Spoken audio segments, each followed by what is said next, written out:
today. My name is Matthew Daniel. I'm Community Leader's Sales Manager. I'm point of contact for qualified businesses, organizations, and individuals that are looking to run their own equity or debt-based crowdfunding platform. I'm so happy to be accompanied by two of Community Leader's team members, one being our CEO Joseph Berzonzi, and we also have Sarah Kruger, Community Leader's Community Liaison. So first off, again, Joe, I wanted to ask you to give our listeners a little bit of insight on how Community Leader was founded. Community Leader was founded because it's so darn difficult to find capital in America. So all of the individuals who were founders and co-founders of Community Leader have been involved in the private equity and alternative investment space for the last 2 decades, and have a lot of experience working with Main Street businesses on how to capitalize on alternative investment opportunities for regular day folks to be able to build wealth.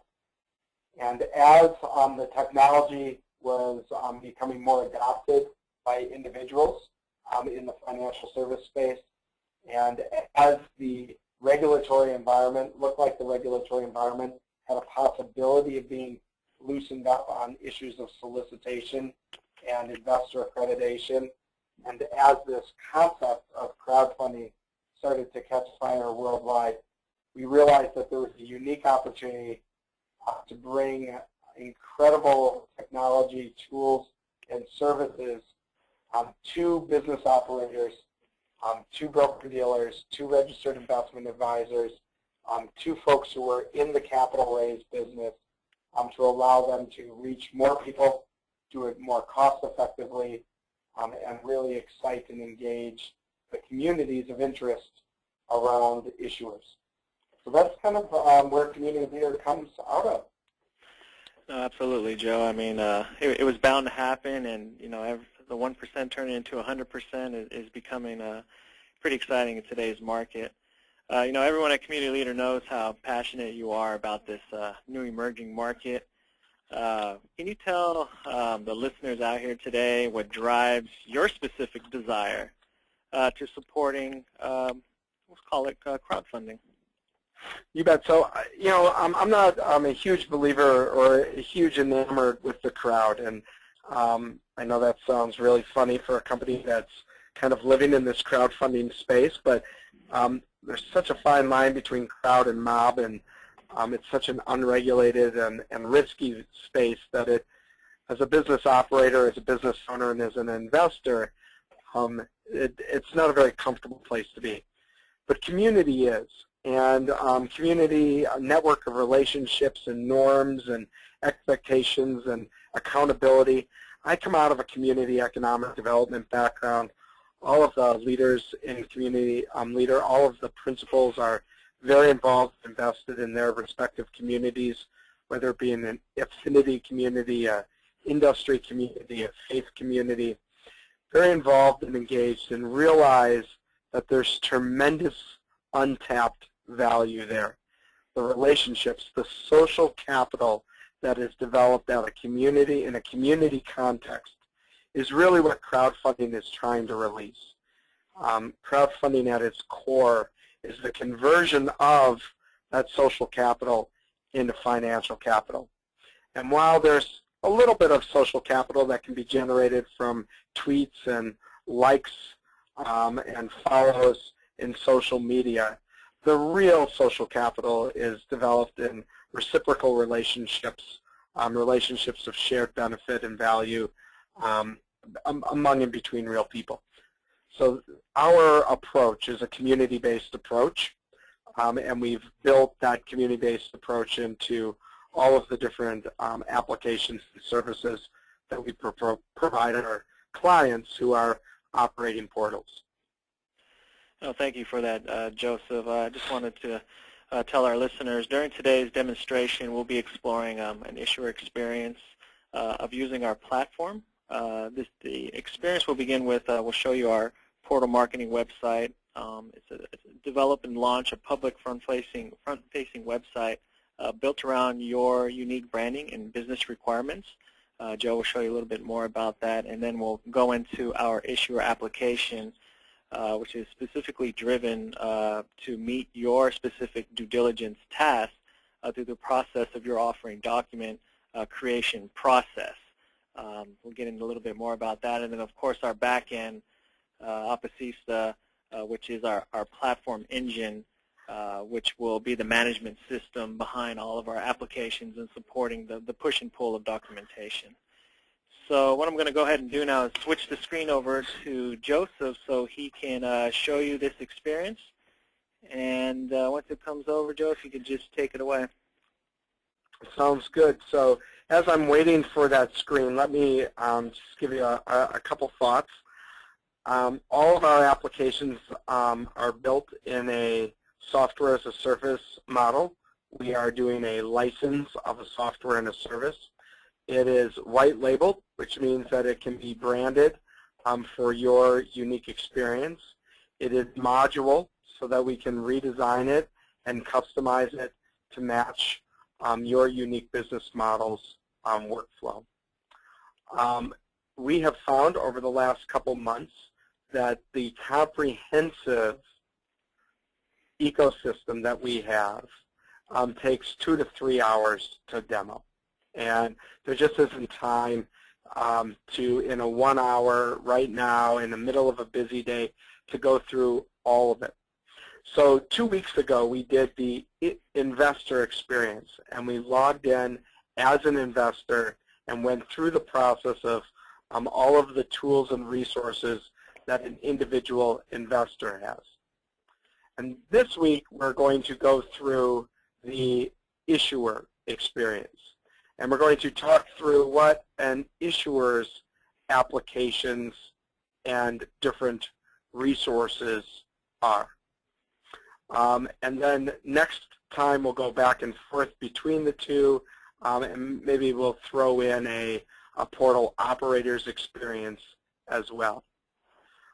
Through all of this, I would really encourage you to ask questions and raise your hand, type in a chat, type in a question, and Sarah and Matt will be getting those. They're going to answer a lot of them, and they're going to interrupt me so that I'm answering questions throughout the process, not just at the end. That'll make it much more dynamic, and obviously I'm losing my voice, so it won't be so hard for all of us to listen to me. In the community leader model, there's a variety of different types of issuers. An issuer could be a single standalone offering associated with the portal. So for example, here at Vroom Bank, they're doing one offering with 3 different opportunities for the investor, but they're not out soliciting multiple issuers to be posted at Vroom Bank. Their business model is to use the new tools of online solicitation to reach more investors for their core offering. And they're using the automation and the tools of the Apasista platform to make it easier to work with those investors. For a portal like Vroom Bank, the issuer is Vroom Bank, and their experience is that they provide us all of the documentation for their initial offering as part of the design, development, and launch of their portal. If they need to make changes to it, they let us know, and one of the professionals in our campaign service center can make those changes. Another model is here at IPO Wrangler. And you can see from IPO Wrangler's site, they're recruiting investors. They're not actively promoting and recruiting issuers to come to their site. That's because IPO Wrangler already has a significant pipeline of deals and of opportunities. And they're doing the vetting and the due diligence on their own on the back end. They're using what we call an investment counsel. And I'm going to show you what that investment counsel will look like a little bit later. But they're actually accessing directly into the back end to load up their deals. Some of our clients, like IPL Wrangler, contract with Community Leaders Campaign Service Center to do that for them. Others, like Bridgepoint Capital, partners, same type of environment, boutique investment banking, advisory firm, they've got their deal flow. They're posting them on their own on the back end. This is very different than what many people understand to be kind of the classic crowdfunding environment where there's multiple offerings. This is Next Gen Capital, and they're doing, they're soliciting multiple offerings. They call it the Grow certification for companies. And they've adapted our product for issuers to be an entire comprehensive analysis and report for investors about a specific business. So they've got a multi-stage process for raising capital from institutional investors. So soliciting multiple issuers, but they are also using a counsel, a back-end counsel model to load the deals, and they're managing it rather than the individual investor. Funded Nation, which is working with private or public companies and facilitating private investments, does the same thing.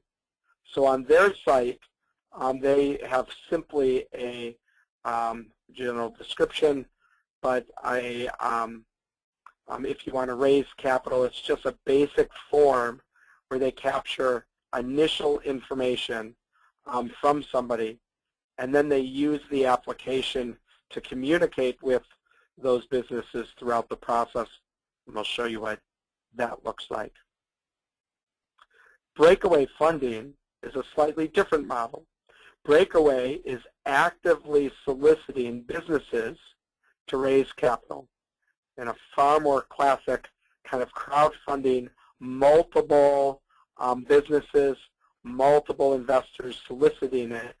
They're actually out recruiting and working with businesses. And the onboarding for the businesses is an event-based pipeline.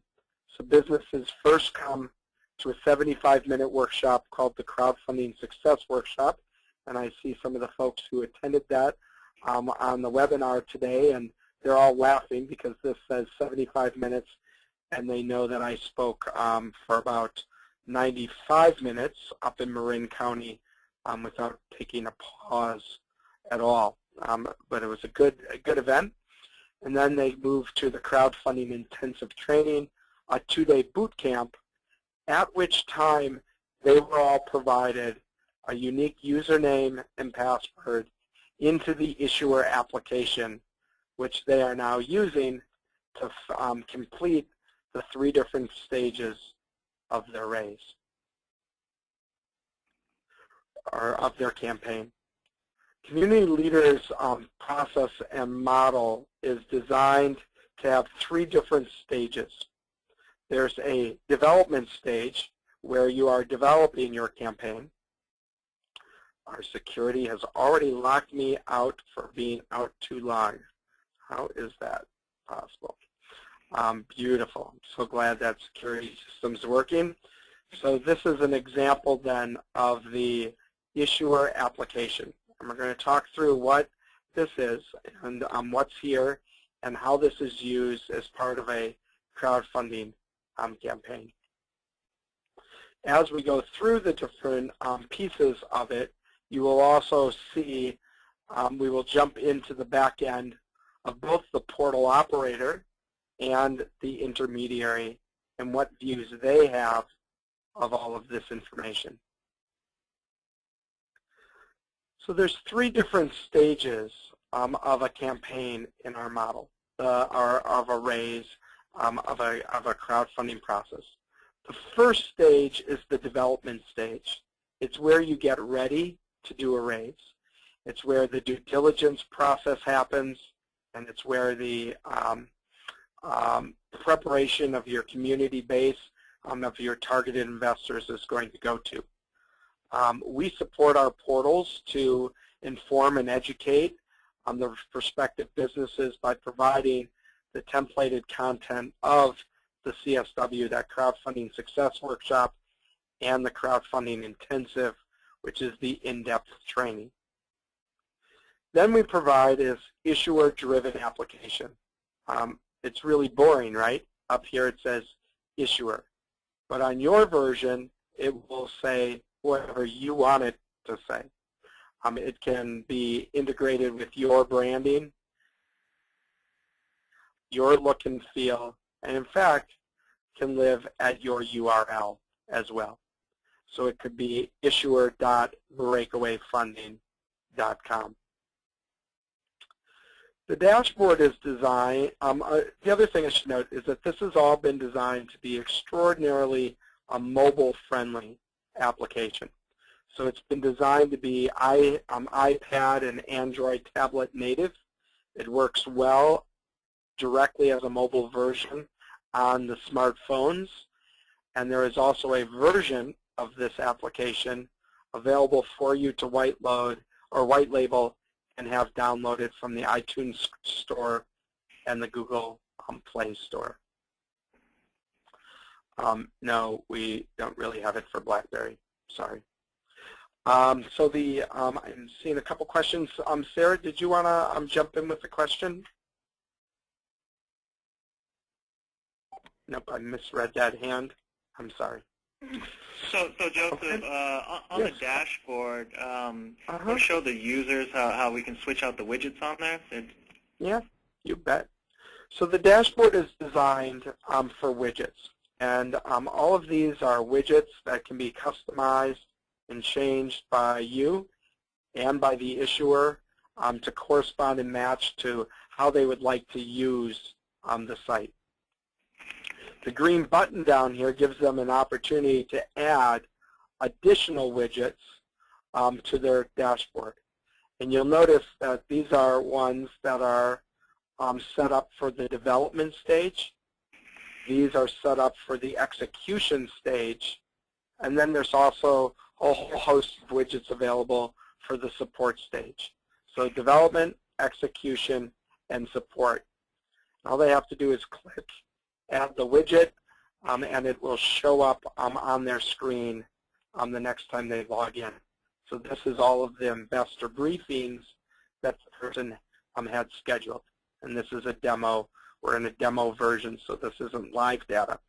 But we can change these so that you're presenting and have them add to this drop-down list so that you're presenting whatever information makes sense for the unique value proposition of your portal and how the special sauce that you're adding into the crowdfunding universe.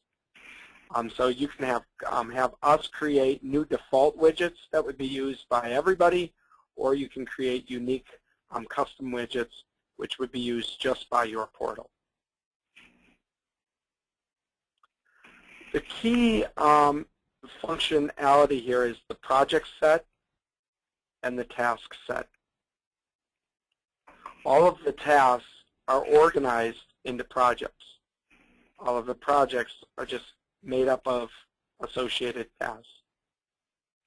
These tasks are determined by you as the portal operator of the basic things that an issuer needs to get done in order to be ready to launch. You can set a threshold of a completion of a certain number of tasks to be done before you launch. So in this campaign overview, they've completed 4 of the tasks, and they need to complete 18 of them before they can launch. And based on how quickly this person is currently doing those tasks, they will be ready to launch in 99 days and 14 hours. This gives them a little bit of a way to track and prepare, but more importantly, it gives you a way to have the issuer, for those of you that are using this issuer app, have the issuer drive the process of collecting all of this information. So you go down these different projects, you'll see these are the basic I's dotted and T's crossing of your basic organizational structure. You can see here there's task number 10 around your board of identify your board of directors. It's full biographies, and then you upload those documents right here. When you're done, you click and mark it as completed. I'm sure I'm done. And then it's going to pop up that it's pending approval until the campaign manager says it's good to go. So it says blue, completed pending approval. It'll change to green when the portal campaign manager says, yep, I checked, and that's their board of directors, and there's a background check with each of them. Obviously, I didn't upload any documents, so the campaign manager is going to unclick it and probably put a need to review and give me a little note telling me what the additional information I needed was. The organizational tasks really are the I's dotted and T's crossed on the organization structure. The financials are the tax liability and the financial documents. The business plan is the company overview and the professional resources that they're working with. And then the raise is the actual specifics of the raise. So preparing for the raise, the legal agreements associated with the raise, and then the legal relationship with the broker-dealer. For each of these tasks, we have a resource center that you can go to and learn more about that task, comments, download documents, and view video associated with the completion of that task. So for you to build, for you to customize this application and build out a unique issuer application with a unique set of tasks with that dynamic interplay of information is extraordinarily easy. As the folks are completing those tasks, they're filling out this portal page, this offering page. And this is the offering page that investors see once they've qualified to be able to view this raise. So this is a 506C raise for $300,000 of common stock. So 506C raise is eligible now. For this amount, $300,000, it'd probably be better as a Title III compliant raise. Based on what type of registration they've chosen to use, Reg A, Reg D, Reg S, 506C, 504, intrastate, it will determine what investors will be able to see this. As they fill out this information by completing the tasks, they are filling out this information. We're going to go in and look at the back end of this. But this is also being upgraded, in fact, on Friday. So our next time we do a raise, or next time we do an issuer overview, we will see a different version of this where all of these sections are moduled just like the dashboard. You can come up with a new template for your portal of which are the different sections you would like. Already there's modules like an investor benefits package that you could include here. You could include video. You can include FAQs. You can include live chat. You can include news feeds as well. Joseph? Yes. Sorry to interrupt you here, but I do have a question. Please do. So I do have one of our viewers wondering about integration of technology, you know, some kind of business development technology. Would that be available? And then what is our software built on? Yep. So there's several different stacks that the software is built on. What you're viewing is primarily HTML5 and Java. Behind the scenes, there's extensive use of Java. There's MySQL server databases. There's SQL databases. lots of PHP in there as well. So there's a variety of different stacks that are being used for different aspects of the technology. At the core of that technology is an event-based data exchange and translation engine.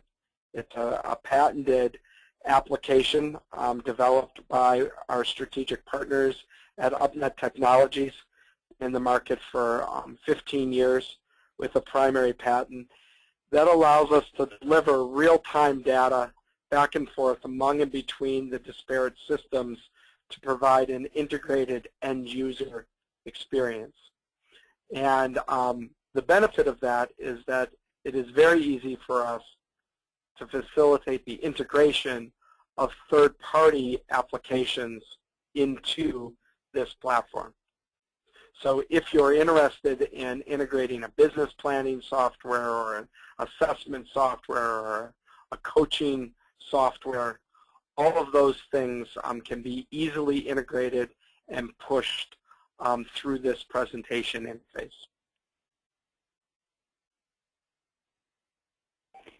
Thank you, Joseph. That answered it. Okay. So this is where they load their basic contact information, their billing information if you choose to be charging them for the use of the application. This is where they would store their billing information. This is the different products or services that they've purchased from you for the process and the support. This is their security for changing their passwords, as well as a recent activity report, so they can see and make sure that they're feeling comfortable with that. And then there's also this BankBox issuer account. And the BankBox issuer account is our platform that we use for facilitating escrow of the raises and for providing a no-cost solution to the investors for making multiple investments and moving money in and out of escrow. So every issuer that chooses to publish and go live on the platform has an opportunity to create the BankBox account, and that's where they will be receiving their investment dollars. The manager is, I'm Larry today. Hi, Larry. That's what I don't look like. And it gives you an opportunity for them to directly send recorded email that's like a ticket system back and forth with whoever their campaign manager is, and it would be somebody associated with your portal. The resources is the system allows them to upload their own resources, the people that are part of their team, to help them on bookkeeping or social media or public relations, and then you can have a default set of resources associated with your portal as well.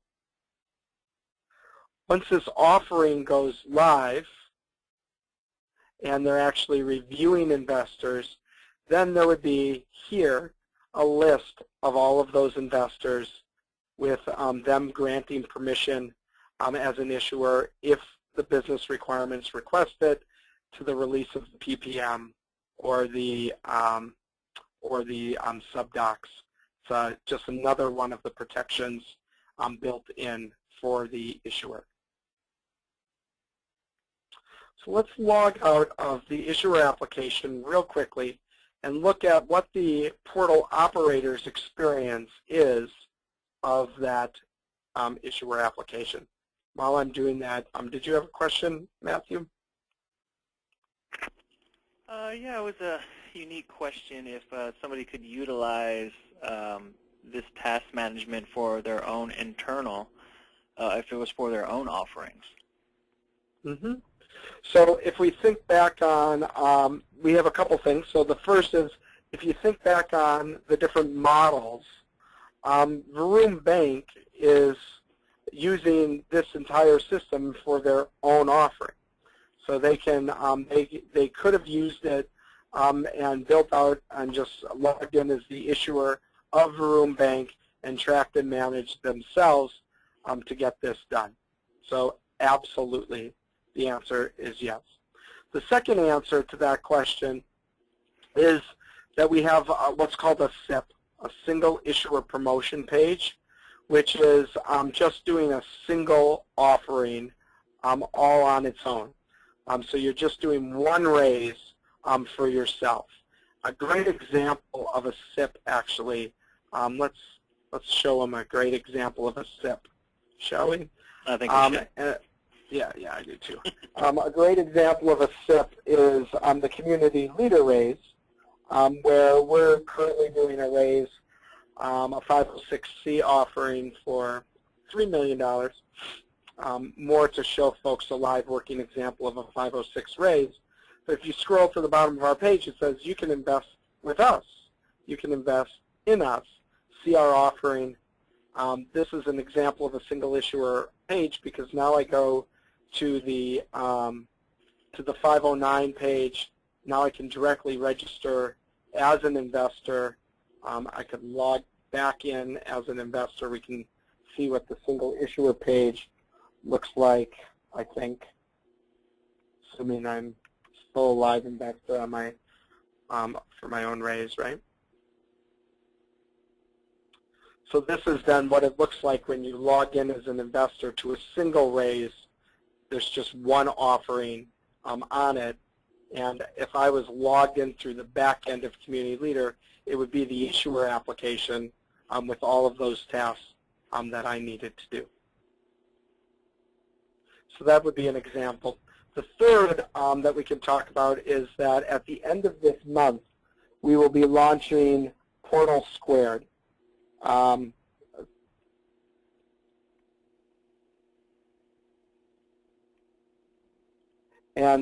Portal Squared will be a unique opportunity for many of you that are interested in launching a portal but don't necessarily have all of the money that you need to do so.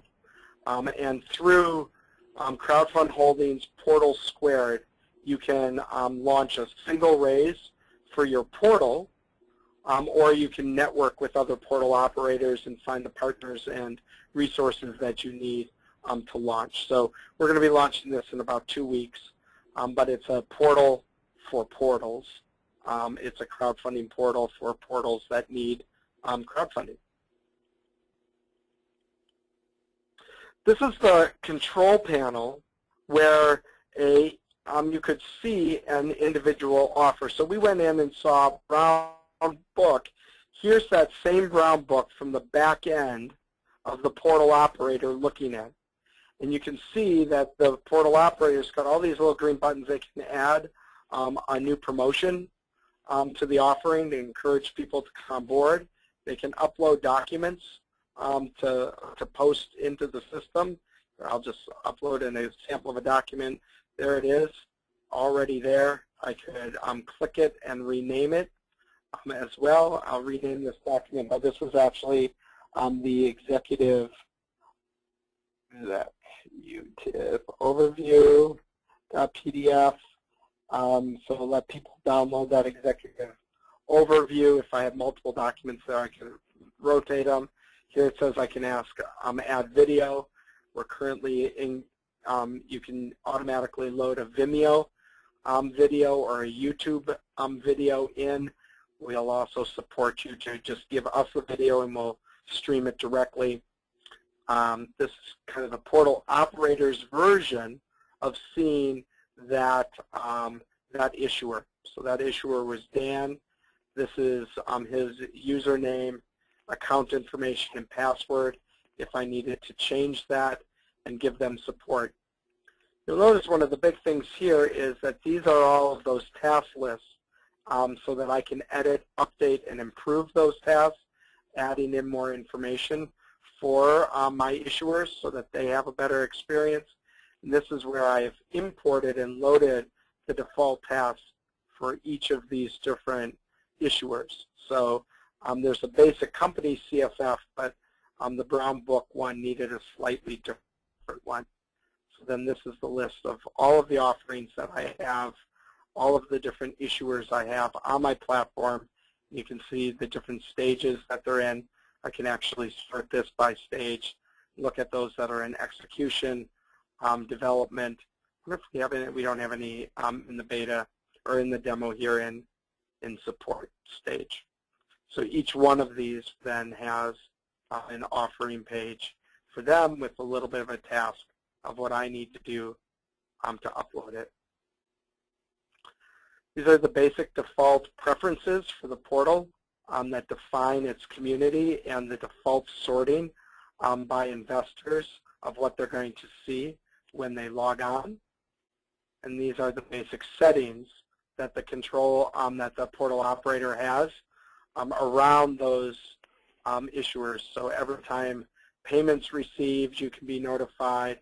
Anytime a new investor signs on, email confirmation, there's a bunch of default settings built in as well. This is actually where they have their default documents for the portal. So the institutional investor verification, confidentiality agreement, investor agreement, terms of use. We have standard defaults that our legal team has written so that you can have your own legal person simply customize them or sign off on them as opposed to having to create them. Okay, so Sarah, you have another question, and while you're asking that, I'm going to log out of this view. I'm actually going to log in to what we call the intermediaries view of the platform. So I do have a couple questions, or a two-part question, and then I just want to state that any newcomers today on our demo, we do record this. So if you just request it at skruger@communityleader.com, I'll be able to send that link to you. I'll upload it to YouTube. Our information, both Matthew and mine, will be at the end of this demo. So definitely feel free to call us or email us, and we can answer questions one-on-one. The question that I have here is the investors, when they have subscribed to an offering, what are the solutions for payment? Is it only escrow? And then can you address that in terms of international investors or the movement of money internationally? Mm-hmm. So our platforms are built to support the solicitation and sale of a security. And legally, security can't be sold via a credit card. You can't use credit to buy a security. So what we have, and in most security offerings, there's a necessity for an escrow. That money is moved into escrow, and then when escrow terms are met, then it breaks that escrow to distribute the money to the intermediary, to registered professionals like broker-dealer, or to the and then to the issuer. And many times the money is not distributed all at once to the issuer, especially for construction projects and other raises like that. Money might be, $1 million might be released in 4 installments of $250,000 each, based on objective standards being met. So we also had to look at, especially in Title III crowdfunding, it's highly likely that people will move money in, but then a raise may not be successful. I know we don't want to admit it or look at it, and it kind of stinks, but it might not be a successful raise, and then money has to move back, but there was nothing raised, no success from which to collect money. An additional point was that we have and have committed to working with existing broker-dealers. And we're excited that our solution works for the existing professionals in the registered market. So, and they have certain transparency requirements of who can touch money, when the money can be touched, and how it can be touched. And there's lots of compliance issues. To solve all of these as part of an integrated solution into the platform, we have partnered with and developed a unique offering with a company called BankBox. And BankBox allows us to move money in and out of escrow with no additional costs. So an investor can have an account and move money into the escrow of the raise and back out with no additional costs incurred. We can move money from the escrow to the broker-dealer's account and to the issuer's account with no additional fees being charged. And the default setup for the escrow need not happen until the first money has been brought in. In fact, an upgrade of BankBox next month will allow ghost movement or an intended allocation. So you won't even have to move the money into the escrow. You can just prove source of funds and then show that you will move the money in so that the second the raise meets its minimum threshold, the money can be instantly moved. The investor has an opportunity to link one or multiple accounts to their BankBox trading account on the site or the BankBox investment account. So they could set up a checking account, a savings account. They could move money in via ACH transfer. They could actually create a linked IRA, self-directed IRA account. One of the updates this Friday will be that self-directed IRA solution so that all investors on the platform will be able to use as a source of funds a self-directed IRA. One of the additional services provided by the BankBox platform and additional services that we brought online is compliance with the Patriot Act and anti-piracy.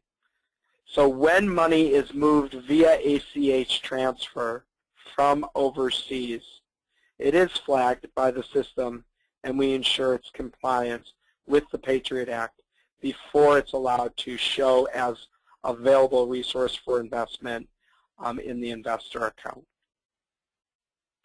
So I'm sure there's some additional questions there that I missed, and why don't you follow up with Sarah on those, and she will aggregate them together for me to answer.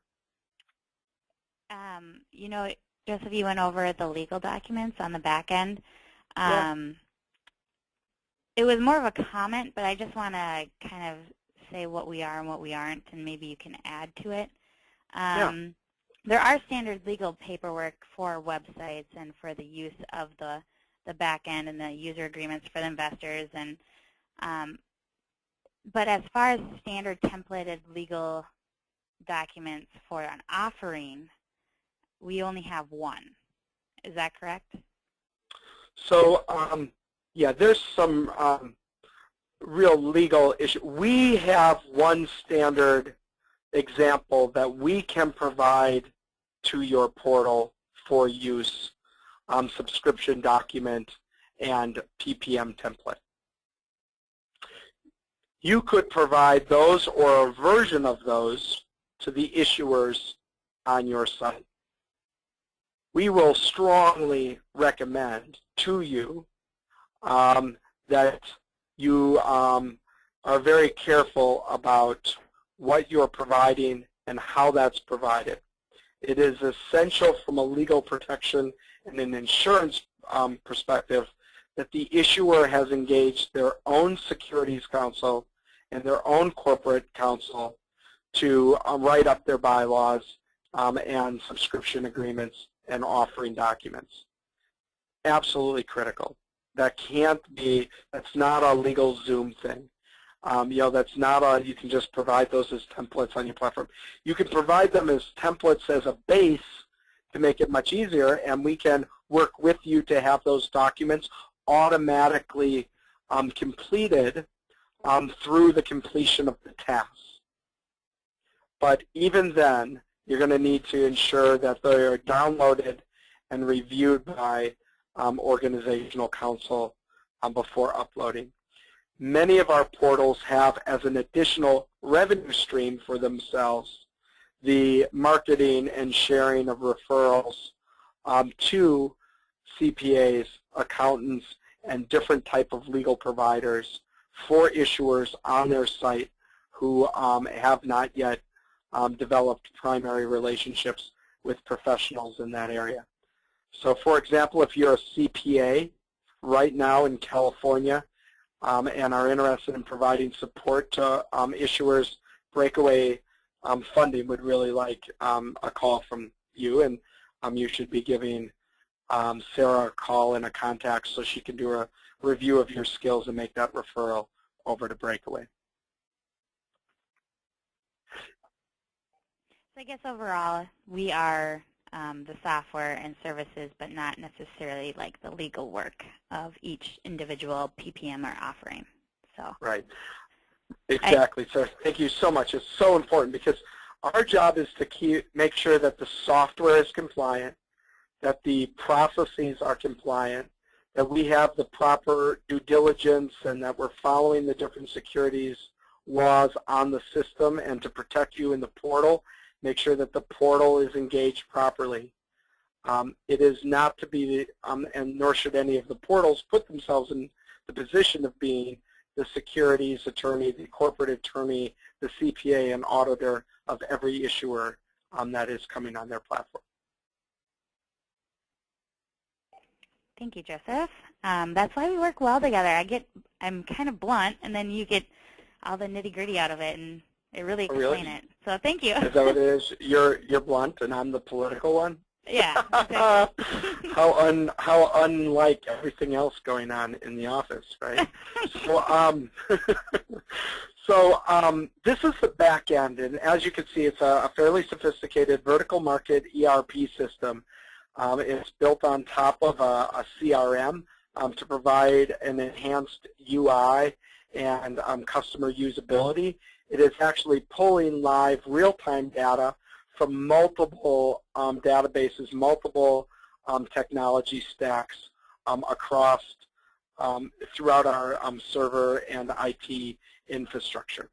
As data is changed here, it automatically updates it on the front end. This is the intermediary or the portal operator's view of the back. Prospects or prospective investors coming through, and you have the ability to track and manage where each of those investors are in the process of registration and being compliant. Once they've converted, they become a contact in the system, a contact of an investor type, and we have a complete investor login of all of the details about them, the background information, the suitability information, confirmation that with date stamps and auditability that they've signed the user agreement and the confidentiality agreement and the terms and conditions. This person has set up a BankBox funding account, and we have on record their agreement and what their unique identification number of that account is. We don't store in this system personal financial information. We don't store their tax records. We don't store their Social Security number, for example, anywhere. We do have a pretty strict security policy and privacy policy. You can see those. These are the standard agreements for the platform, standard reports that are available, the Campaign Service Center agreement, the platform continuity policy. We know we're a startup. We know that. We acknowledge that. And whenever you choose to use a startup, there's certain risks. We've built out a very multi-tiered, well-supported continuity plan for your data and for your software and the systems in case anything happens to us. Very detailed privacy policy. All of the data is owned by you. We don't own it. We don't take over ownership of the data. It is not our business model to make money from the data that is generated on your website. We encourage you to copy this privacy policy and turn around and use it for the businesses on your site and make sure that they understand that the data that they upload into the system remains their data as well. We have a detailed service level agreement that actually holds us accountable if we don't meet certain service level changes or service level requirements. You actually get a rebate on ongoing service and support fees. And then we have a code of conduct on our site for our own staff, and we encourage you to take any of these and turn them around for your portal as well. Wow, bouncing around a bunch of different things. So, all of the records of communication with an individual investor or issuer are recorded as documents and as email communication. Anything that was uploaded by them, we have a copy of. Any offerings that have been sent to them, we have it right here in their record. Any opportunities that they've opened, which is a unique engagement, it's here. Any accounts they've linked to us, business or investment accounts, are listed here. While we do that, I'm going to go somewhere else while I see that there's a couple questions for me. Yeah, Joseph, we had a question, and unfortunately we're not going to go through our investor application, but the question was, how does Community Leader handle investor accreditation? Maybe just do a quick summary of it. Would it be through third party, or can they outsource it? We have it built into our system. It's a service provided by C-Trade as the broker-dealer, and it's built into the system. It's two-tiered, and it's actually multiple-tiered, but at a core level, the two tiers are a rep and warrant level at initial registration, and then if required by the nature of the offering, there is a third-party verification of that accreditation prior to receiving the subdocs. And the investor can either provide the primary information, tax information, or they can provide communications from a licensed third party, a CPA, an RIA, or a lawyer, and then we follow up on those once we've received them, or they can use one of the emerging third-party verification registries, and the system will, as those registries come online, will add those automatically so that a Morgan Stanley sourced investor can just write in their Morgan Stanley verified investor number, and then the platform will ping that. I know that a lot of folks want to charge for that, and you certainly can as a portal. We would strongly recommend against it. We found that it is critically important for this new environment for private investing to be adopted, that there is as little restrictions and no costs to the investors as possible. Joseph, I have a question about the social media component within our system. What does that look like? Not as far as, I suppose, like the social media logging in, but social media, do we provide services for that? So we have marketing partners that can provide additional social media promotion for the portal and for the issuers on contract. We provide for the 506C raises, and this is part of kind of the issuer experience. I apologize, we could have included more. The templates for where and how to post offerings at Twitter or LinkedIn, as well as legal review of those. We do have a platform integrated into this where they can, through the task, upload their sample or their ad copy, and then it will automatically generate code for them to include in a Twitter or a LinkedIn post or a Facebook post, so that they can do source control tracking on the use of what ads were promoted in what locations. Depends on what the requirements of the broker-dealer are. We will adjust. Our broker-dealer, C-Trade, requires that all promotional material that's going out in social media be pulling from the ad server, so that there is an auditable report to FINRA and to the SEC of all ads that were used to promote a specific offering. There is a additional social media widgets that will be upgraded, I believe, at the end of February in the investor app, which allows the investor to click social media buttons after they track an investment or make a commitment to an investment, letting folks in their network know that they've taken that step. Just to add on to that, I suppose, we do all of our social media through Hootsuite. We definitely have set up social media accounts for our clients. And I guess that's really all I have to add. I do have another question here. Does the platform help determine which offerings can be offered to investors in the different states? I'm assuming that's for... Absolutely. That's one of the most critical things that the platform does. As the offering is uploaded, it fills out that investment profile. And then we ensure, because of how the system is designed from an investor experience, that the investor is only able to view investment opportunities that they are qualified to see. So if the offering was registered a 504 exemption, and then was doing a direct public offering in California, it would only be presented to investors from California that had a net worth of $250,000 or more. So one of the most important things that the platform does is that.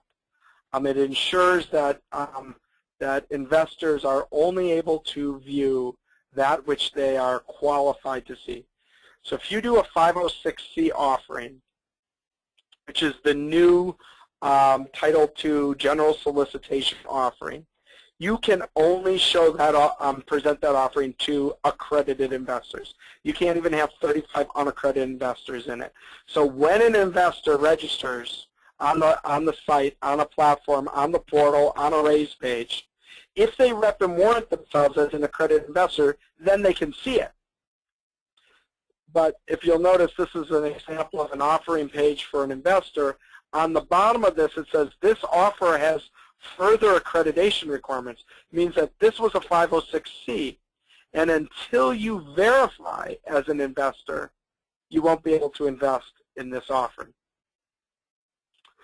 So each investor has a unique account, which creates a profile, which then filters what offerings they can see or not see on the platform.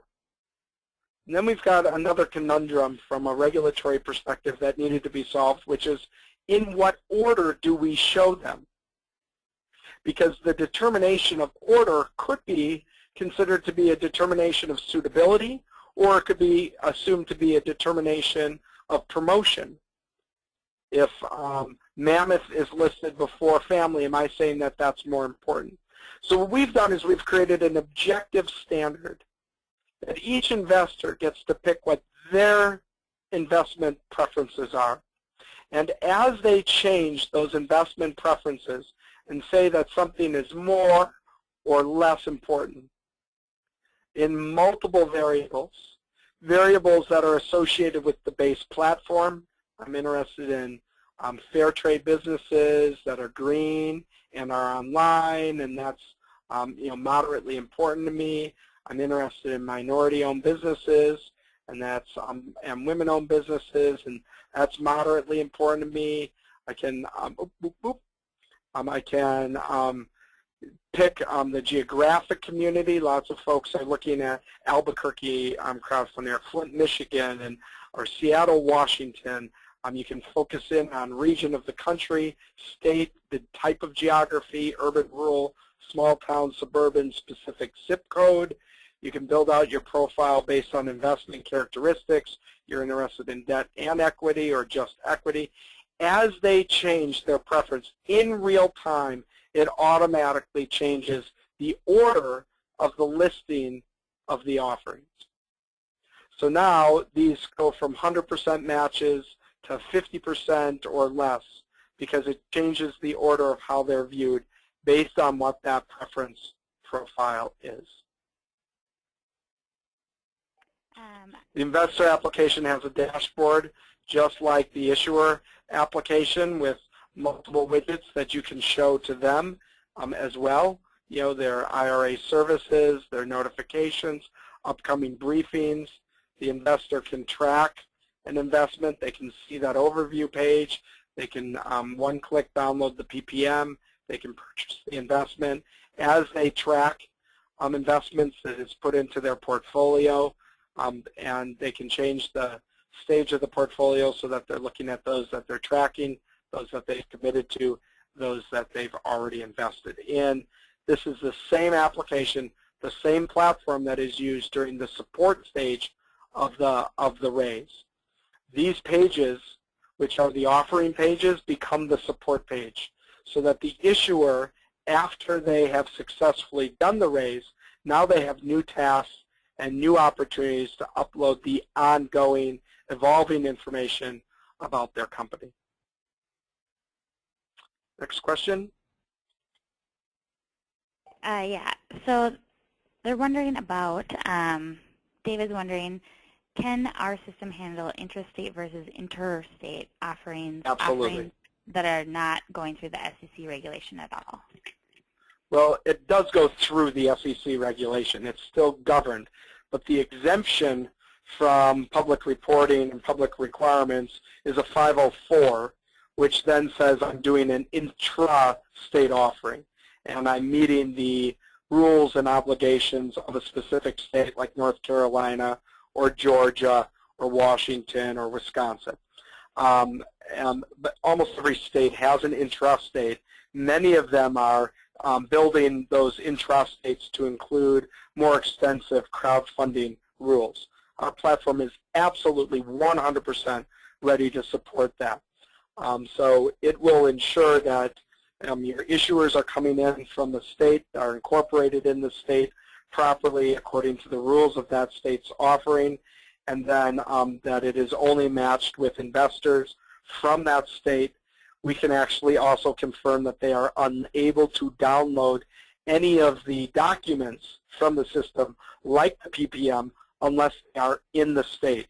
So some of the intrastate rules, like Georgia, require all of the business to happen within the state.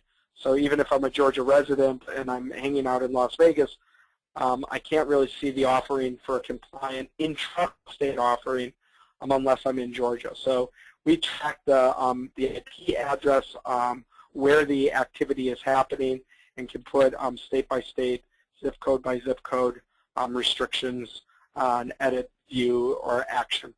So entirely, we have a full compliance team, multiple attorneys, led by an extraordinarily experienced SEC attorney or a securities attorney. We have the compliance team, part of the broker-dealer as well. We're going to make sure that we build out a portal for you that is legally compliant. We're absolutely committed to ensuring that the Community Leader brand means compliance. And when regulatory, whether at a state or federal level, look at your portal, look at your website, look at your raises, and they scroll down to the bottom and they see that it's being driven by a Community Leader engine, they know that it's being done in a compliant manner. So overall, we can do 506 Reg A, Reg D, Reg S, 506 Title II, Title III crowdfunding, direct public offerings, intrastate, and then the new Regulation A+. Right. Very excited about Reg A+. It's a low, it used to be called pink sheets. There are a lot of reasons not to do them. They've really changed it to make it a viable option again, especially for those of you looking in a real estate vertical space. It's a really exciting opportunity. It'll allow both accredited and unaccredited investors to engage. They bumped up the dollar amount, and we expect that those rules will be published and active by Memorial Day. That's about 4 months away, so if you want a portal to be ready to launch at that time, you should probably give Matt a call pretty soon.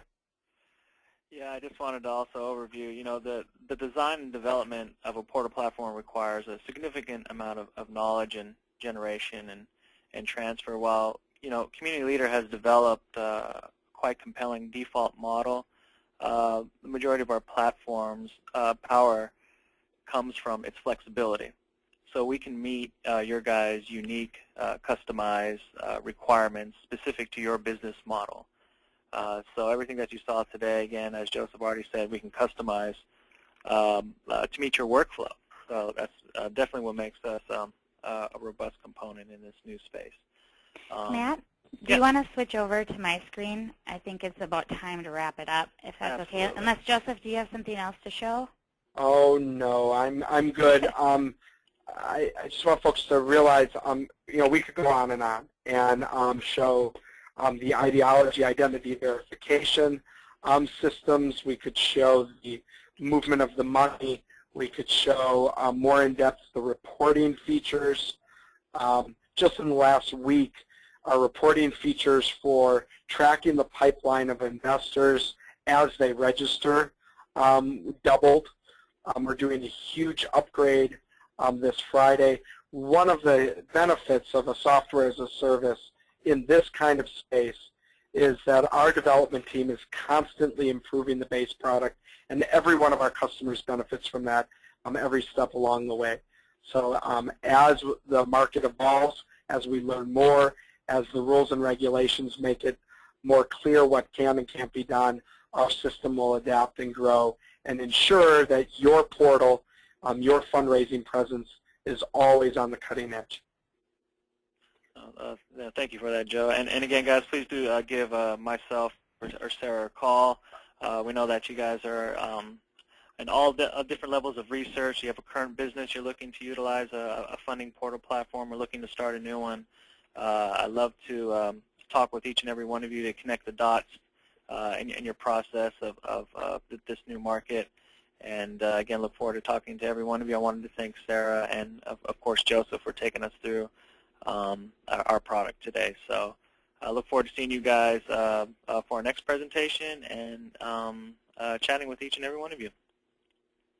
Yeah, thanks, Matt. I will actually be sending out another email here shortly verifying if we're going to have another demo next week. Otherwise, the scheduled one will be in 2 weeks, and that will go over the investor side. So if you missed out on last week's, you'll see a live presentation with Joseph and Matt and myself.